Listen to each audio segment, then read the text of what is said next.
Hey, what's up, everybody? This is Charles Sabanson, and welcome you guys to another episode of the Dreamers Pro Show.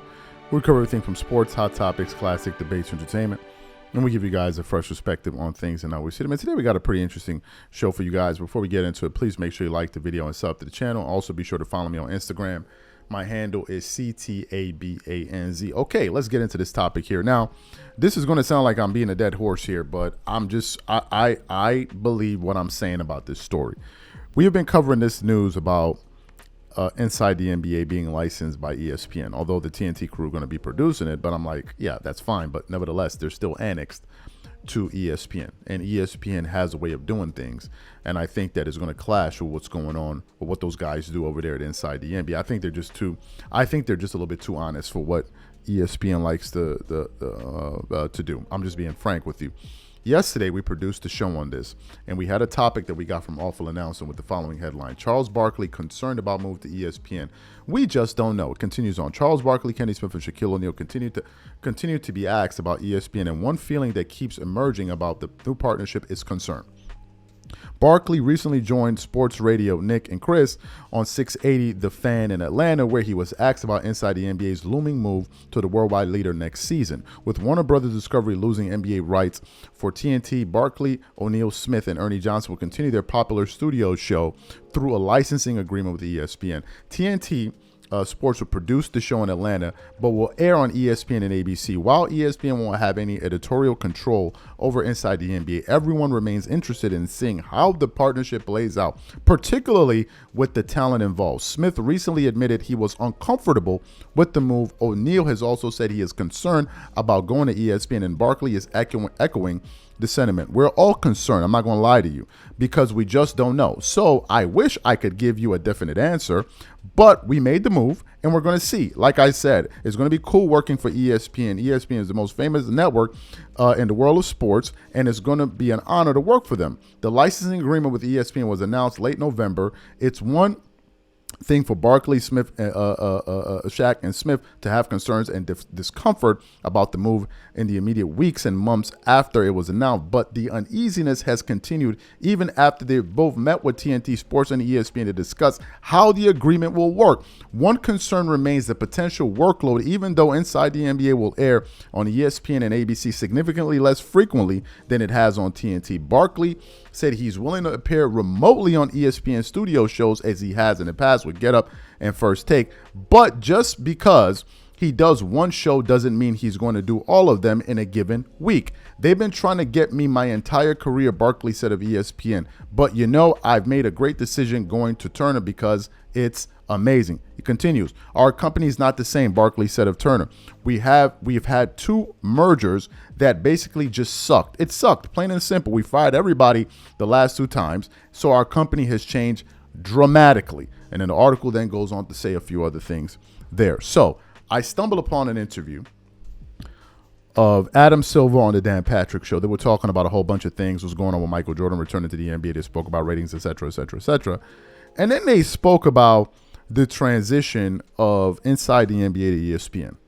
And as Adam Silver was answering the question of Dan Patrick, he then went on to say he himself has absolutely no idea how this entire thing is going to work. And I'm like, y'all keep playing. So what we want to do is we want to play what Commissioner Adam Silver had to say about this move from Inside the NBA to TNT, and then we're going to come back and continue on the show. Take a listen to his comments here.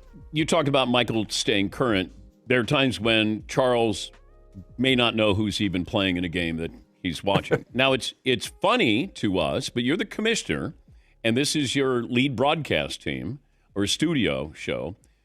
How does that kind of settle with you when Charles may not even know who he's talking about?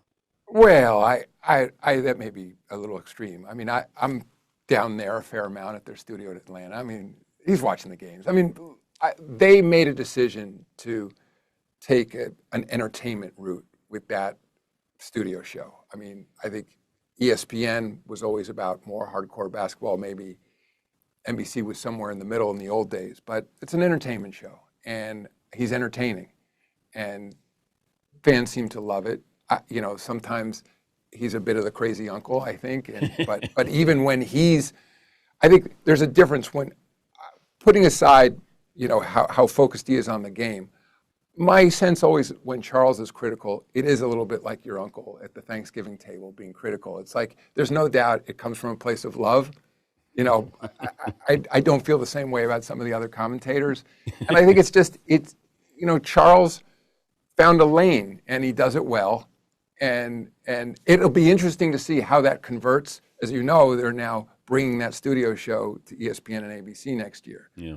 I think, we'll see how that works out. I mean, I love the fact that those guys are still going to be involved in our telecast, but, I'm not sure whether it will be produced differently for them or there'll be a different expectation from ESPN and ABC fans or watchers than maybe what people are seeing late at night on TNT. Excellent. So you heard what he had to say. What are my thoughts about this? Look, folks, apart from how it's going to work from a technical standpoint, how they're going to produce the show and all, my biggest concern is the messaging.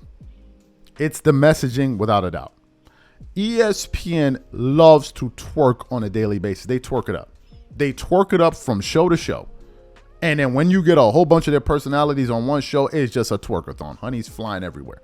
Honey, people are pulling out jars out of their back pocket. It's crazy, bro. Ones is flying in the air. It gets sticky, right? It gets sticky up in that studio.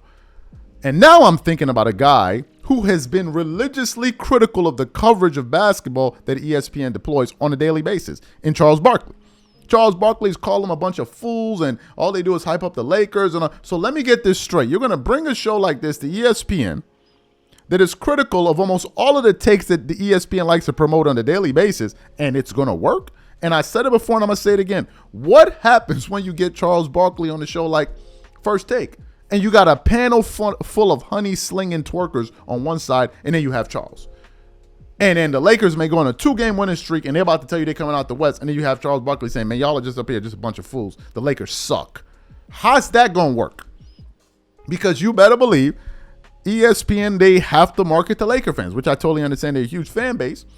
But how's it going to work when he starts calling out the network? Why aren't we talking about the Celtics? Why aren't we talking about the Bucks? Why aren't we talking about the Heat? Why aren't we talking about the Thunder? Why aren't we talking about the Pacers? Why are we wasting so much time talking about a team that sucks? How is that going to work?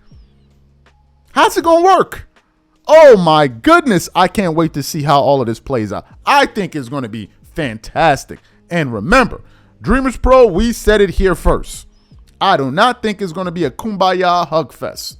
I don't believe so. These are my thoughts. Whatever you guys think, please leave your thoughts and comments in the comment section. We catch you guys on the next show.